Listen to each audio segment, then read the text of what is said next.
André, se você quiser já deixar a sua câmera aberta antes da gente começar a liberar o pessoal aqui, tá bom?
Olá, pessoal, boa noite.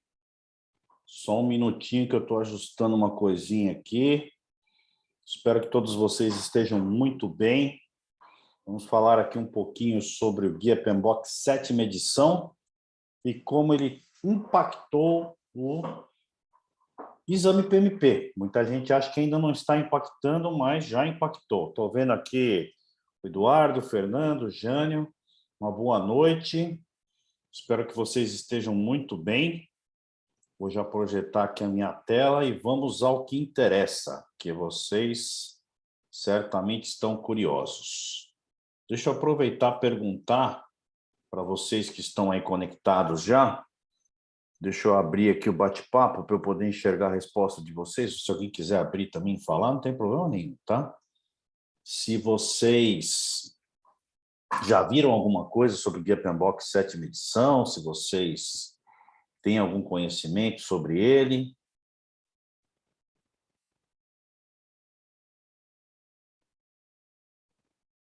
Ninguém quer falar. Então, está demorando. Se ninguém quer falar, eu vou seguir, tá? Então, certificação PMP, como o Guia PMBOK impactou no exame PMP? Vamos falar um pouquinho, então, um pouquinho da história do Guia PMBOK, tá? Eu vou olhar de vez em quando aqui para o lado, que eu estou compartilhando a tela do lado de cá, e aí eu consigo ver melhor aqui. Apesar que eu posso até diminuir aqui, olhar na tela de cá, que senão eu fico de lado para vocês, né? Assim fica melhor. Então, aqui a gente tem o quê? A gente tem uma história do Guia PMBOK. O Guia PMBOK, tradicionalmente, ou desde que foi publicada a primeira edição, ele vem sendo atualizado mais ou menos a cada 4 anos, né? Que é o período aí, o ciclo de revalidação do Guia PMBOK e de publicações atualizadas, até por exigências de padrão internacional e etc. E agora, então, em 2021, foi entregue o Guia PMBOK 7ª edição, que ele muda significativamente a estrutura, a maneira como o Guia PMBOK vinha tratando o assunto de gestão de projetos e principalmente apresentando essas melhores práticas. Mas é importante a gente entender e saber por que foi necessário mudar, por que o PMI resolveu fazer uma mudança tão significativa no Guia PMBOK e por que ela é tão importante. Primeiro, permanecer relevante e continuar a atender às necessidades dos clientes e da comunidade profissional. Então, certamente existia um anseio muito grande na comunidade de que você tivesse um tratamento, abordagem maior, principalmente com relação a abordagens ágeis, abordagens adaptativas ou abordagens híbridas. Por quê? Porque o mercado aumenta significativamente já há alguns anos o uso desse tipo de abordagem. Então, foi necessário se adotar uma nova abordagem para o padrão e também para o Guia PMBOK. O aprimoramento da tecnologia, sem dúvida nenhuma, também é uma evidência que acontece há muito tempo, né? Eu sou analista de sistemas de informação, comecei a estudar a área em 1985, faz um tempinho já, né? E a tecnologia está sempre evoluindo muito. mas sem dúvida essa velocidade aumenta significativamente com o tempo e principalmente com o advento da pandemia, né? Isso acelerou demais a necessidade das empresas se tornarem não ágeis no sentido de adoção de abordagem ágil, mas no sentido de você ter uma transformação para você ter agilidade organizacional, não somente na adoção de metodologias ou estratégias ou técnicas de abordagens ágeis nos seus projetos, mas também que a empresa tivesse essa agilidade e, principalmente, ela conseguisse acelerar essa transformação digital por uma questão de sobrevivência. A necessidade das organizações e profissionais de se adaptarem, então, às mudanças com agilidade, também era algo que já vinha acontecendo como uma necessidade iminente antes da pandemia, como a gente falou, e a necessidade de que a gente se aprofundasse nas questões relacionadas ao tailoring, ou seja, a adaptação dessas metodologias, dessas técnicas, dessas ferramentas, para que você entregue melhores resultados, né? Resultados é uma coisa importante, e consiga finalmente entregar valor para o cliente, para o seu negócio, de forma que os projetos pensem não somente em entregas físicas, mas no resultado, no valor que aquelas entregas estão trazendo para a empresa, para as pessoas e assim por diante. Então, a participação da comunidade é algo que é sempre muito importante no desenvolvimento de uma nova versão, de uma nova edição do Guia PMBOK. E, nesse sentido, ela aconteceu novamente, e ela acontece sempre o quê? Com a comunidade de associados do PMI, ou seja, as pessoas que fazem parte da comunidade que ajudam a elaborar o Guia PMBOK. E, assim, é interessante, porque se por acaso alguns de vocês aqui ainda não conhecem o Guia PMBOK, mesmo nas edições anteriores, tem muita gente que se surpreende, que a pessoa começa a utilizar o Guia PMBOK e ela, olha, puxa, estou vendo aqui que, na verdade, eu já trabalho dessa forma, eu já faço assim nos meus projetos. Porque, de fato, aquilo que é colocado no PMBOK, não somente no PMBOK, mas em diversas publicações do PMI, são o quê? São conteúdos que são dia a dia das pessoas, ou seja, os associados, os membros do PMI pelo mundo todo que participam da elaboração dessas publicações, ou parte dessas publicações, são pessoas que vivem as dificuldades, que vivem as necessidades que a gente tem no dia a dia nos nossos projetos. Então, aqui está a página de padrões do PMI, que é a página onde tem o Guia PMBOK. Se depois alguém se interessar em olhar com mais detalhes, tal, mas não vai olhar agora, né? Porque se você for olhar agora lá, você vai parar de prestar atenção em mim. Então, vai perder aqui o que eu estou falando e depois você vai lá no site e dá uma olhadinha no que tem lá de novo.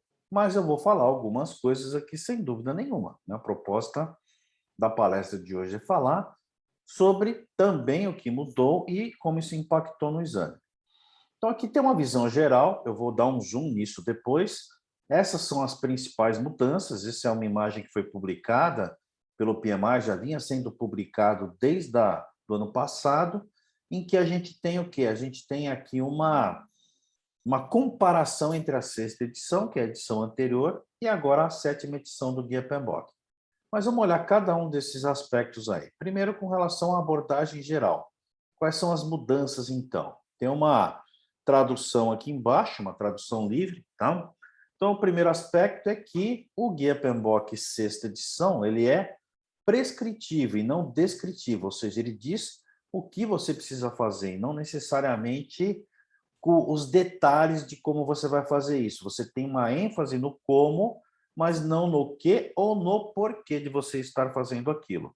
Então, ele não descreve os porquês. Até porque, desculpe sendo repetitivo, aí a frase ficou meio estranha, você tem necessidades e você tem porquês diferentes em cada projeto. Você tem necessidades, você tem porquês diferentes em cada organização. Então, você tem que adequar isso, e por isso que o modelo, o exemplo, não é descritivo, ele é prescritivo. E na 7ª edição, como é que está isso?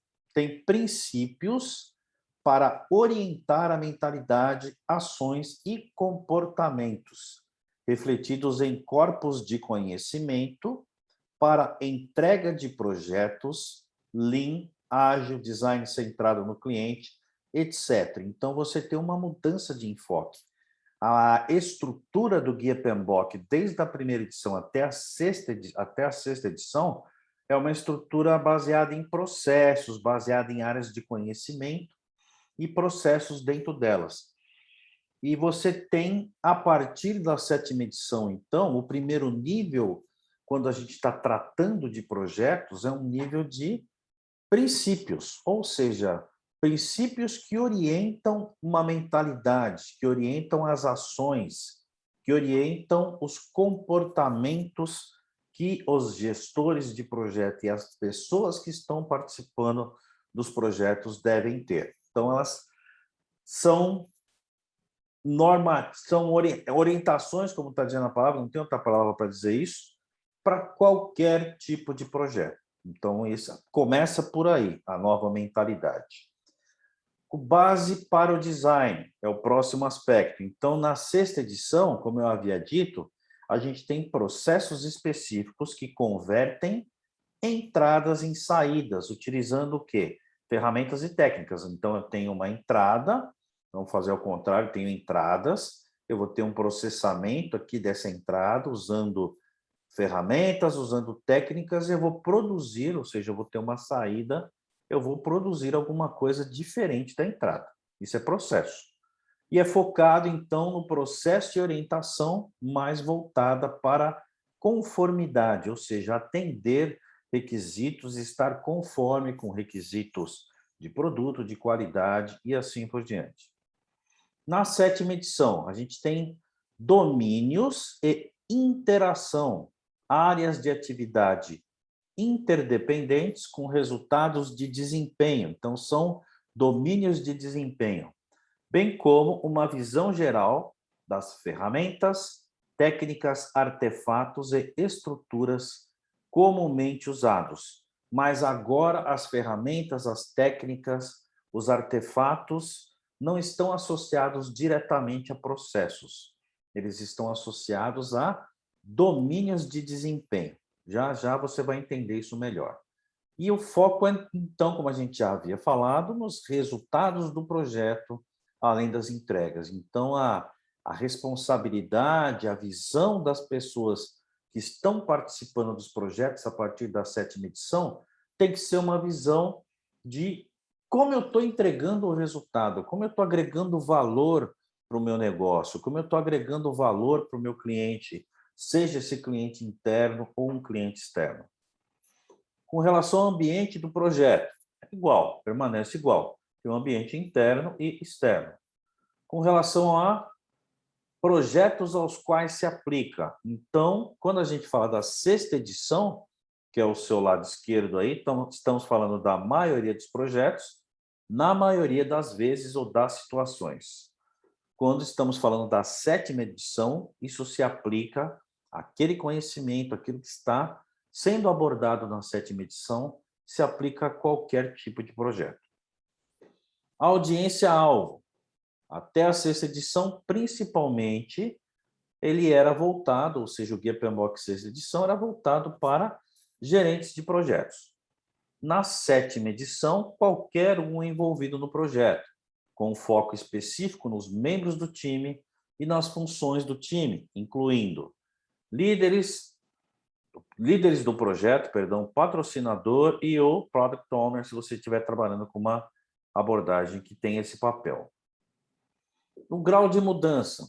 Na 6ª edição, existe uma revisão incremental com base nas edições anteriores, ou seja, foi sendo renovado, foram sendo adaptados os processos, foi se fazendo uma revisão daquilo que efetivamente é aquilo que a gente chamava, ou ainda chama de melhores práticas.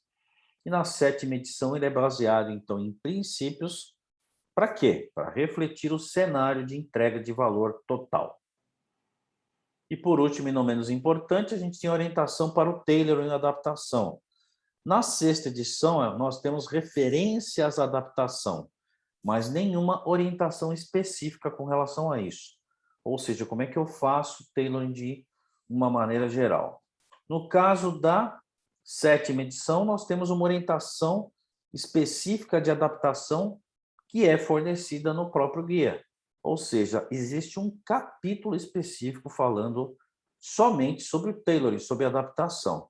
Aqui, talvez, além da mentalidade, seja uma das maiores mudanças se nós pensarmos nas questões práticas, no sentido de que, como a gente viu um slide lá para trás, quando saiu a sexta edição do Guia PMBOK, saiu também o Guia Ágil. Então, é uma outra publicação do PMI que tem o quê? Tem técnicas, tem conceitos, tem práticas relacionadas a você conduzir a gestão de projetos utilizando abordagens ágeis, ou seja, utilizando metodologias, utilizando frameworks relacionados a abordagens ágeis ou adaptativas, como muitas vezes são chamadas. Tá? Mas o fato é que existiu uma dificuldade da pessoa entender, né, isso é fato, como que eu faço para casar esses dois mundos?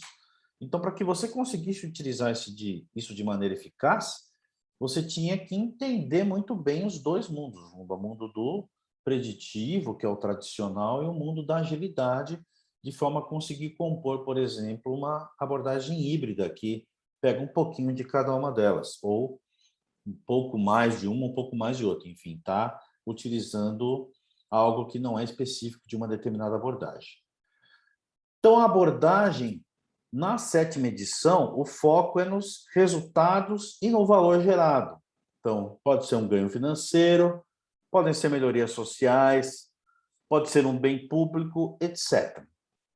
Com relação ao público-alvo, a gente já viu qualquer pessoa envolvida com projetos. E aí, aqui, então, começa uma visão maior da estrutura do novo guia. Então, os guias PMBOK, desde sempre, eles são sempre divididos em duas partes. Um padrão de gerenciamento de projetos, está relacionado às questões dos frameworks de qualidade, os padrões do standard, do ANSI, o ANSI, né? E aí o guia de conhecimento. Então, como é que está estruturado isso? Na primeira parte, então, do Guia PMBOK, que é como se fossem duas publicações, no padrão de gerenciamento de projetos, nós temos uma introdução, temos a explicação sobre o que é o sistema de entrega de valor, que você já vai ver o que é, não perca daqui 2 slides, e princípios do gerenciamento de projetos. Então, quais são os princípios de gerenciamento de projetos? Aí, aqui, então, na segunda parte, ou no segundo documento, se você preferir, você tem o quê? Você tem os domínios de desempenho, tem aquele capítulo específico para o tailoring, que eu havia comentado, e você tem também referências de modelos, métodos e artefatos, que eu já vou te explicar melhor como é que funciona isso. Então, primeira coisa, na sétima edição do Guia PMBOK, a gente tem 12 princípios. Então, são princípios que, como a gente disse, devem orientar, devem permear qualquer tipo de projeto. Então, em todos os projetos, você precisa ter um comportamento, uma atitude de stewardship, de administração com responsabilidade, com compromisso. Tem princípio relacionado à equipe, a partes interessadas, ao valor, ao pensamento holístico. Ou seja, é muito importante em projetos que a gente pense o quê? Pense no holístico, em todos os fatores que podem influenciar. Eu tive, por exemplo, um gestor que falou para mim uma vez, André, eu só me preocupo com o custo. Eu tive vontade de falar para ele, mas chefe, você não pode se preocupar só com o custo. O custo, sem dúvida, é importante, mas tudo é importante. Eu posso estar tendo um impacto no meu projeto, no custo, que tem como raiz uma má gestão das pessoas, da equipe, por exemplo. Então, se eu estou gerenciando mal a minha equipe, eu estou causando um custo maior porque a produtividade da equipe é ruim. Ou eu estou tendo muitas mudanças de escopo. Por quê? Porque eu não estou gerenciando bem as partes interessadas, os stakeholders do projeto. Aspectos relacionados à liderança, a própria adaptação, além da gente ter que é o tailoring, além da gente ter um capítulo específico para isso, como eu falei, isso é tão forte que é um princípio na 7ª edição.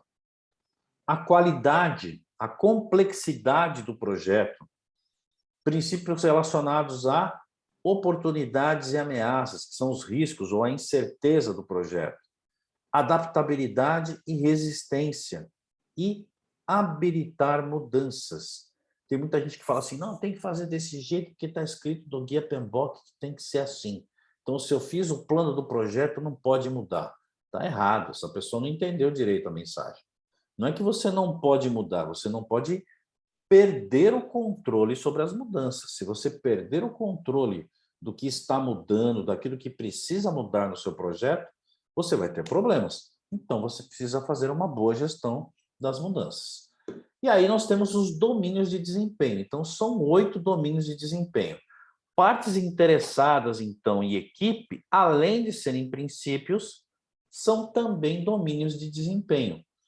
Então, além disso, tem o domínio de abordagem do desenvolvimento e ciclo de vida, tem um domínio de desempenho de planejamento, tem um domínio de desempenho do trabalho do projeto, entrega, medição e incerteza. Aí, quem por acaso conhece o PMBOK 6ª edição, pode perguntar assim para mim, mas então não existem mais áreas de conhecimento? Não existem mais neste nível, ok? Por quê?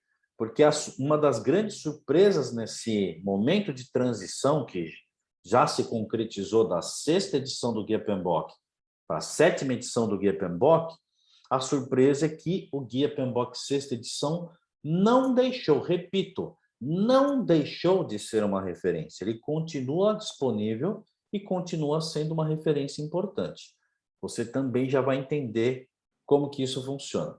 Agora, o que se sabe é, independentemente de eu estar pensando também por áreas de conhecimento, estes domínios de desempenho, eles são importantes para qualquer tipo de projeto. Esses domínios de desempenho devem ser referências importantes para que você consiga avaliar se você está tendo um bom desempenho ou não no seu projeto, independentemente da abordagem que você está adotando, seja preditiva, seja híbrida, ou seja adaptativa ou ágil, se você preferir. Tá? Adaptativa e ágil não é exatamente a mesma coisa, mas aí é uma outra aula. E aí, o que mais? Aqui tem um exemplo do processo de tailoring. Então, o que você vai fazer no tailoring? Me desculpe que está em inglês aí. Você vai primeiro selecionar a abordagem de desenvolvimento, ou seja, como que eu vou desenvolver? Eu vou usar o preditivo, o ágil, o adaptativo. Depois você vai adaptar isso, modificar de acordo com os requisitos, com os requerimentos da empresa, da organização. Aí sim você vai fazer o quê? Você vai adaptar isso para o projeto. Você vai ajustar baseado no tamanho do projeto, na criticidade desse projeto, ou outros fatores que você considerar importantes. E o quarto passo, ou a quarta etapa do tailoring é você inspecionar e adaptar, ou seja, implementar a melhoria contínua, a melhoria durante a execução deste projeto. E aí eu tinha falado para vocês sobre o sistema de entrega de valor. Esse aqui é uma figura que ilustra o sistema de entrega de valor que é proposto ou que é ilustrado na 7ª edição. Então, como é que funciona isso? Então, os princípios do gerenciamento de projetos que estão aqui, ó, eles são um guia de comportamento, ou seja, eles devem servir como referência, como princípios, como diretrizes, como guias, de novo, para qualquer tipo de projeto. Aí eu vou ter o quê? Eu vou ter modelos e artefatos, que estão lá no último capítulo do Guia PMBOK. Eu tenho lá modelos, modelos, métodos e artefatos. Então, esses 3 aqui, eles são citados, são listados lá no final do Guia PMBOK, na última parte dele. Mas aí a gente tem, antes disso, o quê? Tem os domínios de desempenho. Então, o que eu faço nos domínios de desempenho? Qual que é a ideia?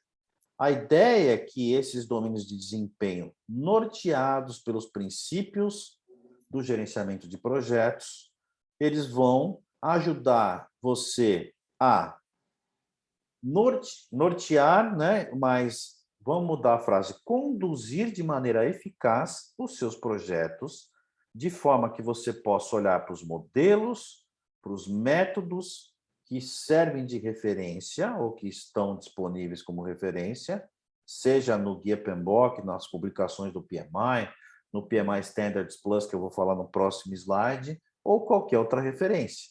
E você vai adaptar isso para atender o contexto. Então, essa parte mais clarinha que está aqui, ó, ela tem a ver com essa adaptação, ou seja, eu vou olhar para esses modelos e métodos, eu vou selecionar aqueles que podem ajudar, eu vou adaptar os métodos, os modelos para as necessidades do projeto e pensando o quê? Nesses 8 domínios de desempenho, ou seja, de forma que eu consiga obter o melhor desempenho possível em cada um desses 8 domínios. O resultado disso vão ser entregas melhores e vão ser artefatos. Qual a diferença entre entrega e artefato? Entrega tem a ver para você entregar o valor para o cliente. Então, estou entregando esse valor no final para o cliente. Artefato pode ser, por exemplo, documentos de gestão, um termo de abertura, um plano de gerenciamento do projeto, uma declaração de escopo, um cronograma. Então, tudo isso são artefatos, que não são entregas que vão ser utilizadas pelo cliente depois que você entregar, lógico. Aí nós temos o quê? Nós temos modelos, métodos e artefatos, como a gente falou. Eles têm as referências dentro do Guia PMBOK, relacionando eles com os domínios de desempenho, mas os conteúdos não estão dentro do Guia PMBOK. Aqui foi o grande pulo do gato da 7ª edição. Foi o seguinte, a decisão que se tomou, nós vamos colocar no Guia PMBOK 7ª edição somente aquilo que vale para qualquer tipo de projeto. E vamos fazer referências, primeiro orientando num capítulo específico como que se faz esse tailoring, e depois pensando o quê?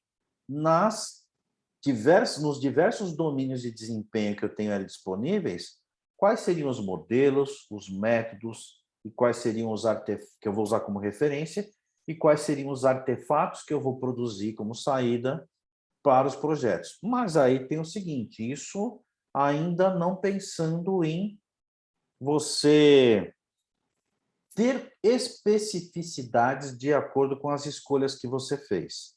Estes conteúdos, até por serem, não sei se o termo correto é mais voláteis, mas mais sujeitos a alterações ou terem uma possibilidade maior de mudar dentro de um período de 4 anos, tudo isso foi colocado dentro de uma plataforma digital que o PMI criou, que se chama PMI Standards Plus. O Plus é do mais, né? Então, isso é o quê? Uma plataforma digital do PMI que está disponível online para membros do PMI. Ou seja, uma vez que você é membro, é associado do PMI, você tem acesso a essa plataforma. Depois eu vou mostrar um pouquinho como é que ela funciona, tá? Eu posso até mostrar agora. Espera aí, vamos ver aqui. Deixa eu ver aqui se eu puxo o PMI Standards Plus aqui para vocês. Podia ter sido direto por aqui, ó, mais rápido. Cadê ela? Tá aqui, ó. PMI Standards Plus. Ela já vai abrir porque eu sou associado, sou membro do PMI e eu estava logado, mas eu não sei se eu perdi o login ali. Caiu minha conexão. Mas deixa eu logar rapidinho aqui. Aguenta só um pouquinho aí. Aqui você tem, então, o PMI Standards Plus, tá? Então, a plataforma, eu vou acessar aqui agora. Não posso entrar nos conteúdos, que eu não posso mostrar isso publicamente, né, gente? Mas mais para dar uma ideia para vocês como é que é. Então, aqui permite que você consulte conteúdos e de forma que você tem uma série de cases, de modelos aqui dentro, certo? Por exemplo, aqui, ó, abrindo aqui os 12 princípios de gerenciamento de projetos, ou seja, está explicando como é que funcionam os 12 princípios. Aqui eu tenho filtros para pesquisar, então posso ir pesquisar conteúdos relacionados a abordagens adaptativas, híbridas ou waterfall, que seria o preditivo, né, ou queda d'água. Agora, interessante, ó, aqui a gente tem o quê? Os conteúdos do guia prático da 6ª edição, da 7ª edição, do guia do padrão prático de construção de WBS ou de EAP e do guia de análise de negócios, guia prático de análise de negócios. Vejam, eu tenho o conteúdo da 6ª e da 7ª edição. Por que isso? Porque se você adotar uma abordagem waterfall ou preditiva, a 6ª edição continua valendo, ela continua sendo reconhecida pela comunidade como algo útil, algo prático, algo que vai colaborar para os seus projetos. Então, esse aí, para vocês terem uma ideia, é o PMI Standards Plus, que tem uma série de conteúdos muito interessantes. Se, por exemplo, você estivesse preparando nesse momento para o exame PMP, vale muito a pena você se associar ao PMI e dar uma olhada nesses conteúdos, que certamente vai te ajudar. Mas já vou falar melhor por quê.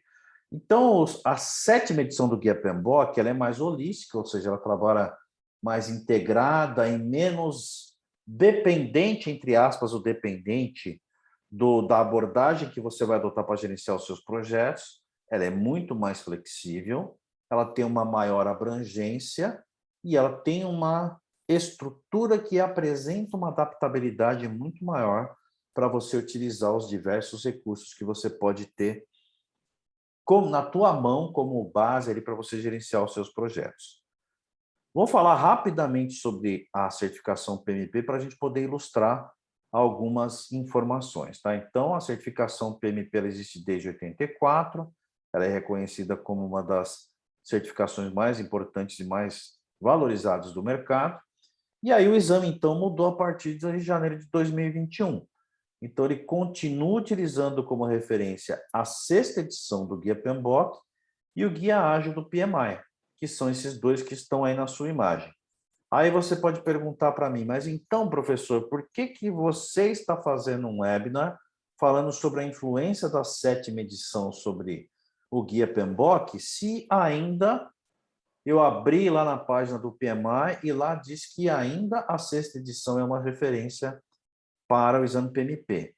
Eu acabei de mostrar para você o PMI Standards Plus, essa plataforma digital, e você viu ali que o Guia PMBOK 6ª edição continua lá, o Guia Ágil também está lá. Então, por que o exame já tem uma influência da 7ª edição? Porque, na verdade, quando vinha acontecendo este movimento dentro do PMI, de se adaptar mais ao mercado, de olhar mais para as necessidades das empresas, das pessoas, de perceber que as abordagens adaptativas, ágeis, estavam tomando mais corpo, esta mentalidade da agilidade, de ser mais flexível, de ser mais holístico, ela já começou a aparecer aqui no momento que se publicou lá em 2017, perdão, o Guia Ágil. 2013 foi a 5ª edição. Em 2017, o Guia Ágil, né? Já tinha essa percepção de que, poxa, é importante a gente falar mais aqui, aprofundar mais as questões relacionadas à agilidade. Além disso, tem todo esse movimento acontecendo desde então e que acabou influenciando não somente a elaboração da 7ª edição do Guia PMBOK, mas como teve uma influência já nas demais publicações, nas demais certificações do PMI, inclusive a certificação PMP. Então, o que a gente percebe é que já existe essa influência dos conceitos, da mentalidade, de princípios e tudo mais. E aí, quando eu comecei a estudar a 7ª edição e pensar em como estruturar o nosso método PMP para que ele atendesse essas novas exigências que tem na prova, no exame PMP, a partir de janeiro de 2021, eu percebi que se a gente explicasse essa mentalidade da 7ª edição, facilitaria as pessoas a entenderem as questões do exame PMP. Mas aí você poderia também perguntar para mim o seguinte, mas professor, como é que o senhor tem certeza disso? Porque os nossos alunos que estão fazendo o curso durante esse ano estão passando, a grande maioria deles está passando no exame, alguns tiveram alguma dificuldade, continuam estudando, né? E todos eles estão trazendo esse feedback de que, efetivamente, entender a mentalidade, não o detalhe do conteúdo, mas a mentalidade da 7ª edição facilitou ser aprovado no exame. E, portanto, isso já reflete no nosso método. Mas vamos falar um pouquinho mais sobre o exame, algumas outras mudanças mais estruturais. Então, o exame ele tinha 240 minutos, agora ele tem 230 minutos, quase 4 horas. E o detalhe é que antes não tinha intervalo, não parava. Agora ele para. Você tem 2 intervalos de 10 minutos cada. Então, você vai responder 60 questões, vai ter um intervalo de 10 minutos. Depois que você responder das 61 até as 120, vai ter um outro intervalo de 10 minutos. E aí você responde, perdão, apertei sem querer aqui, você responde as questões de 121 até a 180, porque o exame agora, antes ele tinha 200 questões, agora ele tem 180 questões. Então, essas 180 questões, elas são divididas da seguinte forma. Tem 5 questões que são não pontuadas, que eles chamam de pré-teste ou experimentais, e 175 questões pontuadas. Nesse aspecto, nas questões pontuadas, o exame não mudou, porque ele já tinha antes 175 questões pontuadas e tinha 25 questões não pontuadas. Então, eles só diminuíram a quantidade de questões não pontuadas. Professor, eu vou saber qual é a questão que não é pontuada, ou seja, que não vale para o resultado? Não, você não vai saber. Não sabia antes e continua não sabendo. Você vai responder 180 questões e vão ter 5 ali no meio que eles ainda estão testando. Isso aqui é para garantir, entre outras coisas, é um tipo de abordagem que aumenta a qualidade do exame, né? Porque você tem aí um padrão de qualidade que vão testando sempre questões e elas são incorporadas como questões válidas depois que elas atendem aos critérios de qualidade do PMI. O exame aprovação, a avaliação é psicométrica, isso significa que as questões não têm exatamente o mesmo peso, então você tem entre 65% e 69% de questões corretas é o índice que vai te aprovar no exame. Então, isso quer dizer, de 114 a 121 questões corretas, daquelas 175 que vão estar valendo, então, que são pontuadas. Aqui tem agora uma mudança muito grande no exame, que é a distribuição dos assuntos em percentual de questões. Então, a gente tem, primeiro, uma distribuição por domínio. Então, 42% da prova está relacionado ao domínio de pessoas. 50% relacionado a processo. Isso não tem nada a ver com os domínios de desempenho, tá? Cuidado para não confundir. Domínio de desempenho é da 7ª edição. Isso aqui são domínios do Content Outline, que eu já vou falar o que é. E tem 8% do domínio de ambiente corporativo. Outra visão, tá? Não é que aqui eu tenho mais de 100%, não é outra visão. Então, essa distribuição por domínios. A distribuição das questões por abordagem, 50% preditivo, waterfall, outros tipos, e 50% ágeis ou híbridas. Essa aqui é a maior diferença. Tive, por exemplo, um aluno que veio fazer nosso curso, que ele falou assim, professor, eu tinha me preparado para fazer a prova, eu não sabia que ia mudar, ele não tinha feito o curso com a gente, né? E ele foi fazer a prova em janeiro, sem saber que tinha mudado. Ele falou, eu não tinha estudado nada quase de agilidade. Quebrei a cara, porque antes não caía um percentual tão grande assim, o exame não tinha uma abordagem tão abrangente de ágil e híbrido. Então, ele não conseguiu passar no exame, né? Aí veio fazer o curso com a gente e aí ele passou. E 80% das questões são situacionais, ou seja, são questões que vão te perguntar, olha, você tem uma determinada situação aqui, qual é a melhor decisão que você deveria tomar, o que o gerente do projeto deveria fazer? Ou seja, a prova ficou mais difícil. Talvez até tenha ficado um pouco mais fácil para quem está acostumado a trabalhar mais em abordagens ágeis ou híbrida, mas a quantidade de questões situacionais aumentou, consequentemente a complexidade da prova também aumentou. E aí as informações básicas do exame estão em 2 documentos que são gratuitos, que você pode acessar no site do PMI. O Examination Content Outline é um documento que dá o quê? A referência de conteúdos que você tem que estudar para passar no exame. Aqui está separado pelos 4 domínios que nós falamos no slide anterior, que são esses 4 aqui, ó. em pessoas, processo e ambiente corporativo. Então, neste documento aqui no Examination Content Outline, você entende melhor como que é essa distribuição dos domínios. E o Handbook é um documento que explica como funciona a certificação.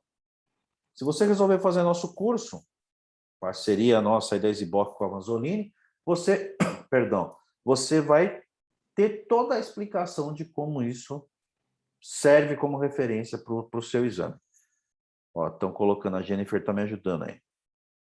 Ó, professor Fernando Costa, fiz a prova em dezembro e já foi assim. Ela já tinha, realmente, Fernando, uma influência grande, tá? Da agilidade já em dezembro. É que agora ficou mais ainda, tá? E o Handbook, então, ele vai explicar como que funciona a certificação. Então, o PMI vai se basear no que para avaliar o candidato? Na formação e conhecimento específico, na experiência e liderança de projetos, na habilidade na realização do exame e na continuidade do desenvolvimento pessoal. Aqui tem os pré-requisitos, rapidamente, né? Você precisa ter por volta de 35 horas de treinamento. Se você fizer um PMP, se preferir o nosso PMP, você já vai ter essa quantidade de horas. E aqui, dependendo da sua escolaridade, você precisa apresentar uma determinada experiência em gestão de projetos, pré-requisitos. E aí ele não considera tempos simultâneos, tá? Então, aqui, por exemplo, se eu tiver um projeto 1 e 2, ele vai considerar 2 meses, se eles aconteceram no mesmo tempo, para aqueles pré-requisitos. A prova, quanto custa a prova? R$ 1.967 para membros do PMI e R$ 3.370 para não membros. Essa aqui é uma cópia da página principal do PMI que fala sobre o PMP, que tem uma série de ferramentas, de informações, perdão, por exemplo, o Handbook, aqui tem Exam Guidelines, né, orientações, dá para traduzir essas páginas com o Google.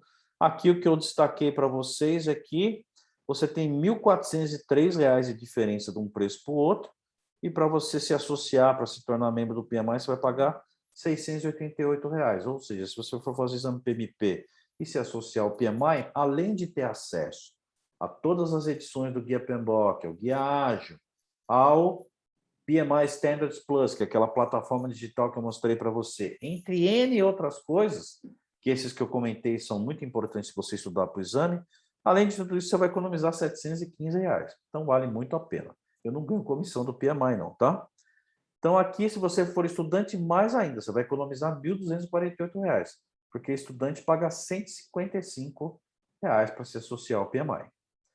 Aqui tem, então, a possibilidade também de fazer o exame remoto, já faz bastante tempo que tem isso, que é o que eles chamam de Online Proctored Testing, ou seja, você faz na sua casa, no seu escritório, você tem condição de fazer o exame. Agora, logo, se não voltou ainda, logo deve estar voltando a possibilidade de fazer presencial, né? Aqui tem um exemplo de um Canvas. Esse Canvas é uma metodologia que eu criei de um projeto para você se certificar PMP, tá? Então tem aí uma série de informações. Gostou desse modelo? Quer montar o seu projeto para ser PMP baseado nele? Tá aqui o modelo, tá? Ele é gratuito. Você pode acessar aí, acessa do seu celular e depois você passa esse link aí se não, procura nos meus canais, aí você encontra também. Mais uma coisa importante para destacar do nosso treinamento é que ele tem um roteiro de estudos personalizado, ou seja, ele é estruturado de forma a orientar o aluno sobre a ordem ideal para abordar os temas no exame. E nós somos hoje o único curso que já adota isso por domínios de desempenho da 7ª edição do Guia PMBOK. Então, os módulos já estão divididos pelos domínios de desempenho. E hoje, depois de alguns meses testando isso, a gente tem o quê? A gente tem certeza de que essa é a melhor abordagem. Tem uma pergunta aqui, deixa eu ver. O Lucas, o curso segue a metodologia padrão do PMI ou metodologia própria? Na verdade, não existe uma metodologia padrão do PMI, tá? Existem o que eles chamam de ATPs, que é Authorized Training Partners, que tem o quê? Tem o material do PMI, tem uma preparação toda baseada numa estrutura que o PMI provisiona para esse tipo de empresa. Eu diria para você que no nosso curso, tá? Provavelmente você vai ter mais do que tem lá, porque a gente não prepara somente para passar no exame PMP, a gente prepara você para ser PMP, que é diferente. Então, você tem uma carga de conhecimento, acredito eu, maior no nosso curso. Tá? E nós temos um índice de aprovação excelente. Mais de 2.000 questões, tem aí uma série de coisas que, sem dúvida nenhuma, colaboram para isso que eu coloquei aqui agora, para mais de 13 anos de sucesso. Nós temos um índice acima de 95% de aprovação dos alunos. E todos os feedbacks que nós temos recebido esse ano são muito positivos. Inclusive, uma publicação de um aluno que fez hoje no LinkedIn, né, o Jefferson, que ele passou e ele tinha feito outros cursos e eu dou suporte pessoalmente para todos os alunos, ok? E sempre os alunos acompanham e tiro dúvidas individualmente ou em grupo. A gente tem grupo de WhatsApp para tirar dúvida, tem um ambiente online também que você pode tirar dúvidas por lá. Mas, enfim, eu faço questão de acompanhar todos os alunos, independentemente da pessoa ter terminado a turma já ou não. Eu vou acompanhar você até você passar no exame, tá? E qual o feedback desse aluno? Ele falou que já tinha feito outros cursos, já tinha se preparado outras vezes e ele não conseguiu passar. E ele, nesse momento, estava se sentindo preparado. E ele foi lá e passou. Então, isso comprova que nós estamos no caminho certo. E, como eu falei, a gente coloca aqui 90%, mas ele é acima de 95%. Tá? Tá comprovado. Para, se você quiser degustar alguma coisa, tem um teste de proficiência gratuito, tem 50 questões, está à tua disposição. Pode fazer lá e aproveitar e avaliar como é que você está. E tem aqui o meu contato do LinkedIn. Estou à disposição para quem quiser perguntar alguma coisa. Vai ser um prazer ter vocês nas minhas redes. Tá? Qualquer pergunta aí, fiquem à vontade. Já respondi aqui a do Lucas. Deixa eu ver se ficou mais alguma pergunta para trás. Acho que não. Não. Alguma pergunta, pessoal? Deixa eu aproveitar, então, mostrar para vocês aqui. Acho que o pessoal já deve ter copiado. Esta aqui já passaram para vocês, é a página do curso, tá? Que tem todas as informações. Nós temos uma turma que vai começar agora aos sábados. Começa dia 23 de outubro, não o próximo sábado, o outro. Com aulas das 8 às 17. Puxa, professor, é pesado, hein? Vou dizer para vocês o seguinte, é a minha experiência, tá? A turma de sábado acaba tendo um aproveitamento melhor. Porque por mais que você fique 8 horas estudando direto, que eu digo assim, né? No sentido de que não são 4 horas à noite, duas vezes por semana, se você trabalha o dia todo, você assistir mais 4 horas de aula, 13 anos aplicando esse curso, eu digo para você que as turmas de sábado têm um aproveitamento melhor. Está à disposição, então, se alguém tiver mais alguma dúvida. Se não tiver, agradeço muito a atenção de vocês, espero que vocês resolvam aí se alguém está interessado. A taxa de inscrição do exame dá direito a fazer a prova mais de uma vez? Não. Se você reprovar, você vai ter que pagar de novo, é um valor menor, mas você paga de novo. A gente prepara você, Antônio, para passar na primeira, tá? Por quê? Porque eu te dou ferramental para você avaliar se você está bem preparado ou não. Qual é o principal ferramental para isso? Mais de 2.000 questões simuladas. Se você estiver fazendo um índice menor do que 80%, que é uma margem de segurança para você fazer mais do que aqueles 60 e poucos por cento, né? Você vai fazer o exame, você ficou calmo, você vai passar no exame.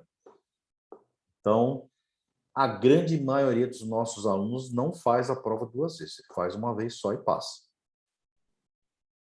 Mais alguma pergunta? É isso, gente. Então, estou à disposição. Qualquer coisa, me procurem nas redes sociais aí. Vocês viram já o meu LinkedIn. Se tiver mais alguma dúvida, manda por lá. Eu respondo todo mundo. Quero desejar muita saúde para vocês, proteção, sucesso nas suas carreiras. Eu que agradeço, Fernando. Felicidades para todos aí. Cuidem-se. Cuidem-se para que a gente não tenha surpresa, para que tenha uma nova mensagem. Obrigado. Eu que agradeço, Mário. De novo, saúde e sucesso para vocês. Tudo de bom.